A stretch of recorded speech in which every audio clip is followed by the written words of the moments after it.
Alright, so this is the Volvo S60. This is pretty much the only sedan they make, I think. Might have a, yeah.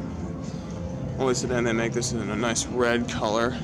What I really like about the styling are you have this sharp sort of hammerhead looking headlights, and the grille actually has this sculpted out nature to it, which, looking on the road, you have this very pointed nose with this curved out grille. It's quite stylish.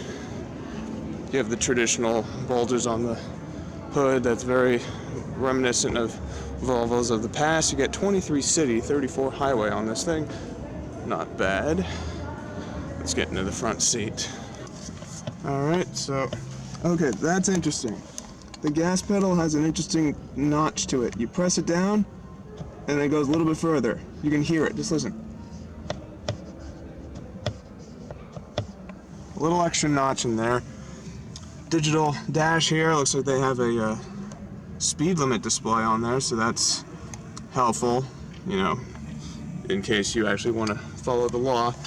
You have a very Tesla-like screen here. No buttons, just very large. I would say that's about, I don't know, 9 inches or so.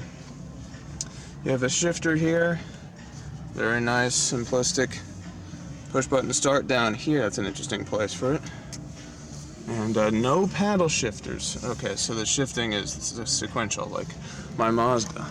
The seat feels very nice. The steering wheel is very nice. It has it's not round all the way on the front here. It's kind of flat, so it has a little bit of a surface for your thumb to sit on. So that's nice. You have this really nice looking wood trim. I believe that's real. Just from the look of, just from the feel of it, it feels real. But who knows?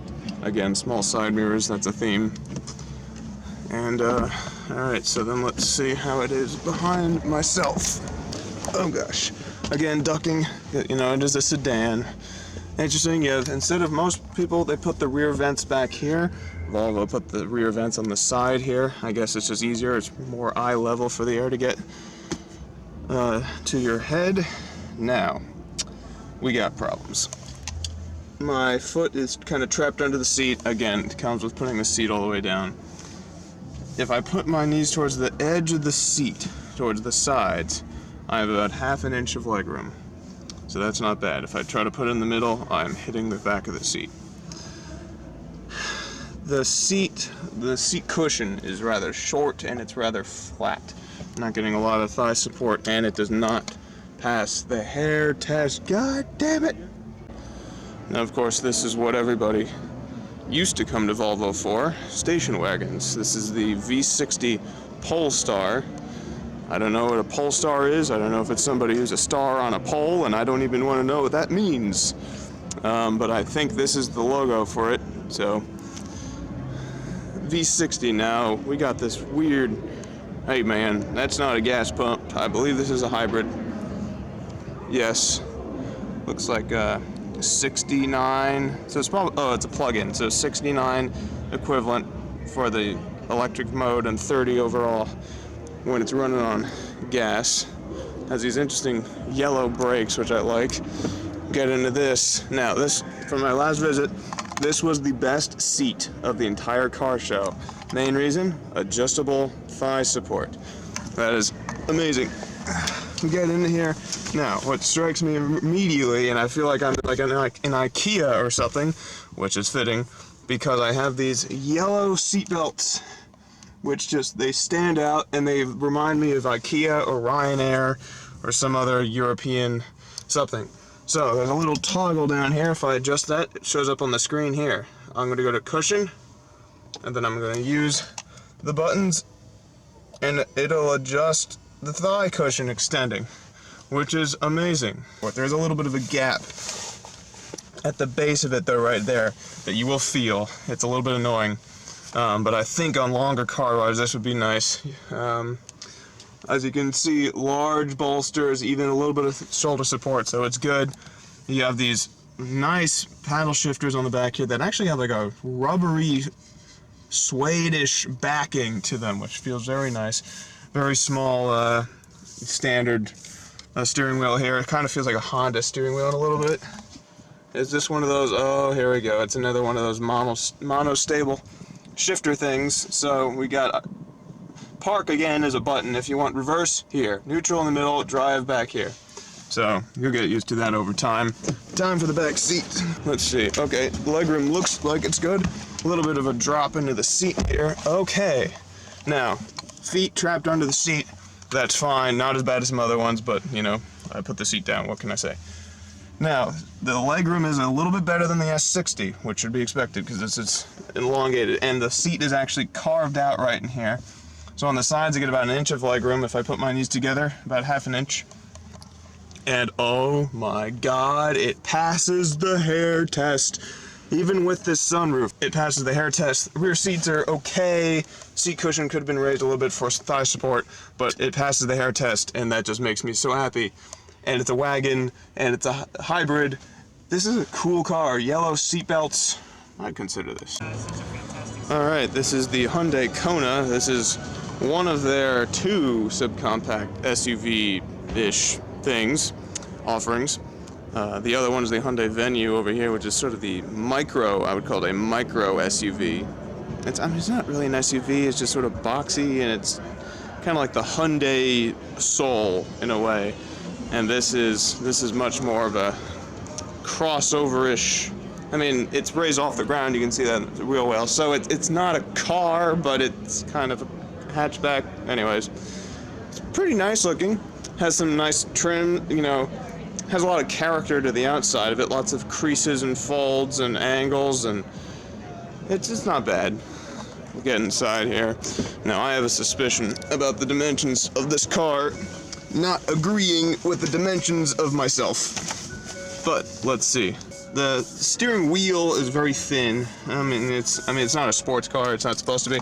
You have the stick shift, which looks like a manual shifter, which I'm sure it is in other parts of the world, but because in America we don't buy manual transmissions no more, so it isn't.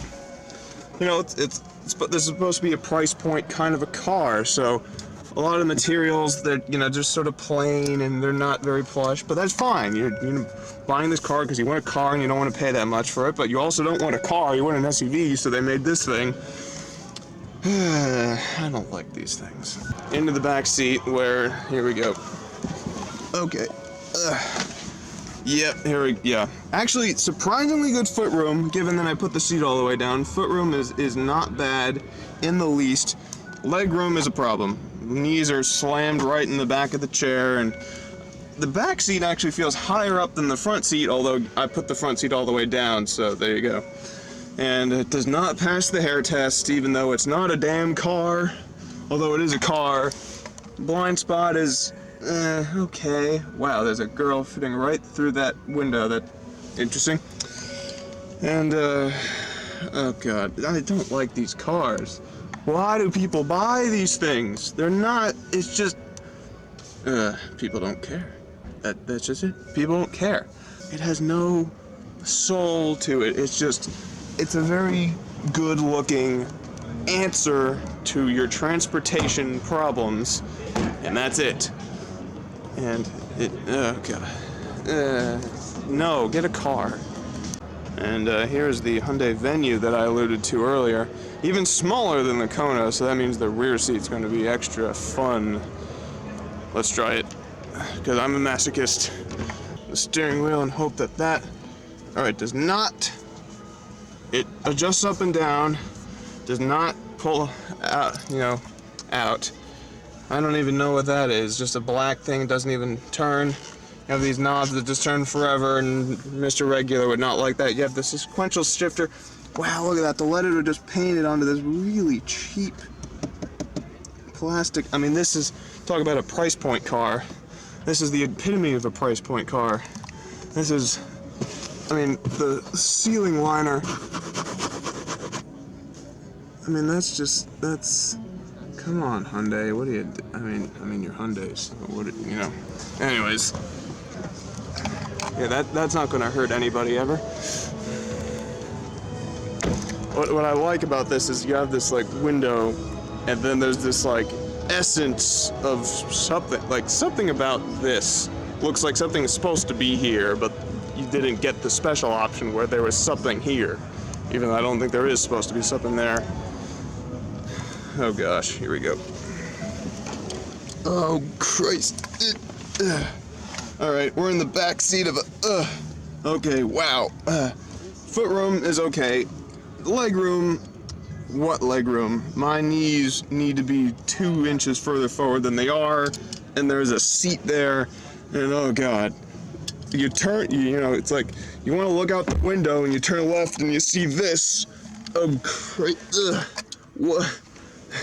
Surprisingly, the hair, it doesn't pass the hair test, but you don't realize that because of how horrible everything else is. You're like, your knees, oh, Christ. I need to get out of this Venue. This is not the Venue for me. Now, if I were to get a Volkswagen, it would be one of 2 cars. It would be the Jetta GLI or the Golf GTI, the sport editions of their car products, because I am not an SUV man. This is the Jetta GLI. It's a compact sedan. You know, it's very sharp looking. It's you know, it's not very boasting. Not too many creases and corners and lines. It's quite subdued. You have a small lip spoiler, nice wheels, strong character line. We'll sit in here. You have some red stitching and a stylized steering wheel because of the GLI. Alright, it's nice in here. The steering wheel, very thin. It's sort of oval shaped, so that's nice. Very smooth leather. It's this interesting patterning on the steering wheel. Interesting new car smell. It's strange, but shifter is nice. You have paddle shifters up here. It looks like you can also drive it sort of the sequential style. I see a plus and a minus over there. Your infotainment screen is sort of canted towards the driver, which is nice. Easy access to everything, and you don't have to look away to a screen that's at this angle. Instead, it's right at you. Speaking of displays, the speedometer is all digital. The materials are not bad in here. It's sort of middle of the road, which, you know, Volkswagen is. You have this sort of glossy, not carbon fiber, but it kind of looks like it. It's pleasant environment. Here, let's sit in the back. Alright, the door handle's quite cheap feeling, very plasticky. Feet are trapped underneath the seat in front of me because I put it all the way down, but that's fine. It does not pass the hair test. Hair is just gently brushing right along in here, so that's unfortunate. Legroom's pretty good. Knee room, I have about 1.5 inches to the seat in front of me, so not bad. But yeah, no, hair test failed. But decent car. Let's go to the GTI. This is the sport version of their Golf hatchback, sort of the hot hatch of the world, the German hot hatch of the world. You have the red stitching along the grille with the GTI badging. You have these nice looking wheels with red brakes. Now, this is where it gets kind of retro and awesome. You got these plaid seats, which in my mind just kind of looks retro and badass. You have the GTI badging on the floor mats. You have a stylized flat bottom steering wheel because sporty. It's not bad. It's nice. The seat, you know, hugs you very well. It has these strong bolsters. The thigh support is quite good, even though I don't think the thigh support is adjustable. No, it's just a cloth seat. And actually, okay, there's all the way down. Again, you have this sort of canted towards you screen. It's smaller than the Jetta GLI. You know, tuning buttons and volume buttons and lots of knobs and buttons, and so that's good. You have buttons that aren't buttons, buttons that are buttons over here. Again, sort of middle of the road materials, a mixture of like fake leather, cloth, plasticky. It's not bad. The steering wheel, again, very smooth, very skinny. The dash, very clean, very easy to read. Very roomy up in the front. Love these plaid seats. Let's sit in the back. Rear seats are definitely firmer than the front seats. My feet are trapped a little bit under the seats. Don't have to go over this again. I have about 1/2 inch of leg room, so that's how that is. It actually passes the hair test. It passes the hair test. I would buy this car. Yeah, you got rear vents back here. I would buy this car. Rear blind spot is kind of big, but I mean, this car is going to handle so well, and it's kind of premium. I mean, this is hard plastic here. I mean, it is somewhat cost conscious. This is not an Audi. You don't want to pay Audi prices for this, but it is an up-level car. You get performance, you get speed, you can get economy if you drive the car right. and it looks great, and you can fit yourself, other people well in it. The trunk is actually, you lift the Volkswagen logo, which is creative, and you got a fair amount of space back here. So, this is a car I would get. We are sitting inside of a Kia Niro, the hybrid. Simple dash, very basic feeling steering wheel, very rubbery, very thin, very cheap. But you know, it's a cost-conscious hybrid, so you got to do that. You got a nice shifter here, no paddle shifters unfortunately. Nice layout of buttons with a touchscreen here. This glossy piano black finish was probably going to get scratched. It's a cloth manual adjustable seat. This seat feels fine, it's comfortable. The base of the seat could be angled a bit more and longer for better thigh support. But that's about it. You know, the door is kind of, you know, it's very basic, it's very, you know, plain, what you expect from an economy-priced hybrid car. Let's go to the back seat. We're now in the back seat of a Kia Niro, and this is actually surprisingly roomy. With the seat adjusted for me, my feet are comfortable. I have about 2 or 3 inches of legroom. It passes the hair test easily, and you still have plenty of cargo space back here. So this is a very economical, practical car. The rear seats, I mean, the seat cushion is very short, it's very flat. It's not the most comfortable thing in the world. So, nah, you know. On the outside, it's a very attractive looking car. It kind of looks like a 2/3 scale Outback or XV just a Crosstrek now. It has a sort of a Subaru look to it to make it look rugged. Alright, we are inside a Chevy Bolt all-electric vehicle, and oh boy, the interior quality of this thing is oh, that's a little bit rubbery, but not padded at all. Scratchy, plasticky, I mean, all this shiny piano black stuff, and just, it's very cheap in here. We have a monostable shifter with like no markings on it, so I'm guessing it lights up once the car is on, which that's gonna break. And we do have some paddles on the back, but they're not paddle shifters. These are apparently the volume buttons on the back, and this is for extra regenerative braking. The seat is nothing amazing. It's just sort of a slab of foam. You know, there's no contouring at all. It's all manual adjustments. It's just kind of, you know, it's okay. Let's get into the back seat. Okay, we are in the back seat of a Chevy Bolt. Footroom, my toes are kind of crushed under the seat.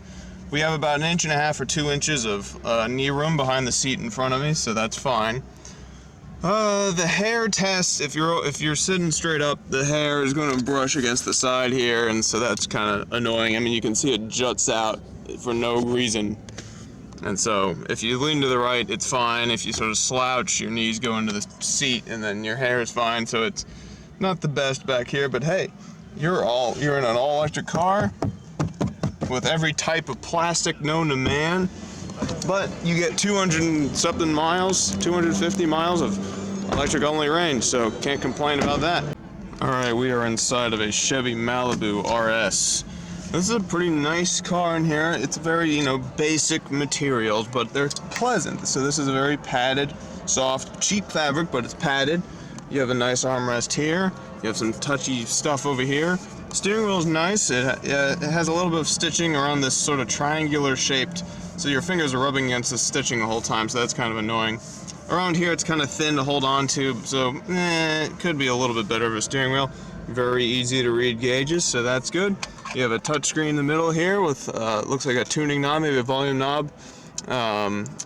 Simple climate buttons, so that's good. You have a normal shifter. It looks like if you want to do advanced shifting, it'll have to be with these little buttons on the top of the shifter. There are buttons on the back of the steering wheel where paddle shifters would be, but they're not paddle shifters. We'll show you the outside of the car. This one is painted a nice red color. You have these sporty, sort of blacked out rims. You have some blackened trim in the front, very aggressive looking. I like it. And the Malibu logo is in black. It gives it an extra sporty feel. And you have a legit spoiler. This is not just a lip spoiler. This is actually an actual spoiler that's mounted on the back of this thing. It gives it a very good look. You have twin exhausts, again, the Malibu in the black, the Chevy emblem with the black instead of the gold. We'll get in the back seat behind me here. The door feels a little bit cheap. You know, toes are crushed by the seat in front of me. I have about 2 to 3 inches, half an inch to 2 inches, because the seat in front of me scallops deeply, so there's actually a fair amount of knee room right there. Does not pass the hair test, just barely. If I slouch a little bit, actually, to the point where my knees are just about to touch, then it passes the hair test. So that's how it is in the Malibu RS. Blind spot's okay. The deck light's a bit high, but you have a standard backup camera, because all cars do starting in 2018. And yeah, I'd consider it. Alright, we are sitting inside of a Toyota Camry hybrid. This car gets a bajillion miles a gallon. It's actually quite nice in here. The seat has all the adjustments you want. It's leather. Bolstering is quite nice. Shoulder support could be a little bit better. You have this touchscreen over here that, you know, it doesn't look like it's easy to use, but who knows? Maybe maybe it's really simple. You have a bunch of buttons down here, EV mode, sport mode. I might drive this thing in sport mode. It has a sequential style shifter, no paddle shifters. Nice interior materials. The steering wheel is nice. I don't like the stitching on the inside where your fingers are, like, I want to not have that. You have this nice, almost woodish grain on the side here. A lot of space. Just barely clears the head test actually in the front seat, even with the sunroof. So let's try the back seat. Alright, we are in the back seat behind where I'm sitting. Feet are a little bit compressed by the seat because I put it all the way down. I have about 1.5 to 2 inches of leg, maybe an inch and a half of leg room behind the seat, which is not bad. If I use that up a little bit, I can make the car pass the hair test. Otherwise, if I'm just sort of sitting normally, it does not pass the hair test, barely. But it is very nice back here. The seat is a bit flat. I wish it was lifted a bit more for more thigh support. A lot of these cars have that problem. I don't know why. If you just raise the damn seat, extend it by 1 inch and raise it, it'll be fine. But it isn't. But it's pretty good. The car doesn't look bad either. Let's take a look at this thing. Some low rolling resistance tires. They have a special grille, probably for more aerodynamic, like, you know, you think they went big enough on the grille? I don't know, it's hard to tell. Hybrid badging on the side. They have a nice character line. I like the back of these Camrys. They have a lot of lines that flow in. It's almost reminiscent of the Supra in a weird way. They have sort of this integrated spoiler look to them. Alright, we are inside a Chevy Camaro, and this is a cool car in here. Very small touchscreen, so this must be a lower trim level, so that just looks kind of weird. Normal shifter, very cool circular air vents. Your climate controls are sort of hidden under this ledge, so that's kind of weird. You have to sort of duck under there to see what it's like. Sort of a flat looking steering wheel, nothing fancy up here. The material is very nice, very smooth, sort of sticky leather. Very easy to get a good grip on, which you'll need with this car. Stylized flat to the steering wheel. The seats, these are cloth seats. They are extremely comfortable. They have good thigh support. They extend out pretty far. They adjust. The bolstering is just right. I fit in this thing. I'm very bathtub-like in here. You have to sort of look over the hood. Of course, I could raise the seat, but what's the point in that? Very high view out the window. The window sill is very high, so if you want to look over, you sort of have to go like that. It's kind of like a bathtub in here. Blind spot it's there. It's very there. You'll need a backup camera, but I'm not even going to try the back seats because I'm never going to be driven in this thing. If I had this car, I would only drive it. And I like the shape of the door, this sort of contour that curls away with the circular and the hump. It's a very stylish car in here. I could spend a long road trip on this car, just sort of humming along at censored miles an hour. Alright, here we are, ladies and gentlemen, inside of a Toyota Supra, fresh out of the Toyota Design Center. We have a monostable shifter. You know, it's interesting that Toyota came up with such a, it's a BMW, who am I kidding? You have to push here for park, twice, and then reverse, and then neutral, and then drive, and then over here for manual, which you can do sequential, or paddle shifters.